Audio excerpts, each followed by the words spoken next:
Hello, in this video I'm going to be building an OCP Police costume from RoboCop. Now the body armour I'm going to make from scratch, but the helmet I'm going to be using someone else's templates as the base for.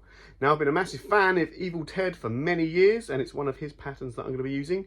You can find it for free on his website. It is the Paladin helmet. It looks a little bit like Magneto's helmet, so it's going to take a little bit of modification to make it work, but it'll be a really good place to start when making this police helmet.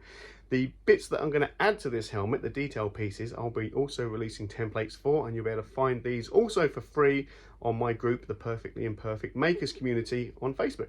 Now, let's get started. So these are the Evil Ted templates. I've printed them and cut them out, and here are some extra bits I've added. And the reason being is I want to change the shape of the forehead brow area. I don't want it to be pointy, I want it to be flat.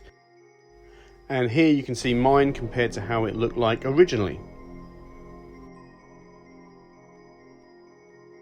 So this is what mine looks like on. I think the size is about right, but it does look more like a superhero helmet than a police helmet, so I'm going to have to trim some parts off. So I'm going to have to cut away these cheek pieces and make it slightly shorter. And this is where I now look a bit like Evel Knievel, but trust the process. This is going to look like a police helmet when all is said and done, and that's because I'm adding some extra detail pieces. So right here, I've got a piece on the back. I've cut out and indented the front, and I've made some ear pieces too, along with a simple flat piece that goes on the back. Now the templates for these parts that I've made will be available for free, and you can combine those with the free templates from Evil Ted, and you can combine them to create this. After it was all assembled, I sprayed it matte black. That helps highlight the seams that you might need to fill. I filled mine with some filler. For the visor, I used a clear visor that I picked up from Screwfix. You can probably find this in any other hardware store. And then I cut this down. There's a template for this included with my free templates as well. And there's a bit of PVC plastic that I heat formed with a heat gun to be the top of the visor. Onto the body armor. This is very simple. I cut this out of 10mm EVA foam and then just use a very sharp knife to add these channels. The template for this is almost identical for the front and the back, and this will be included free with the templates for the helmet.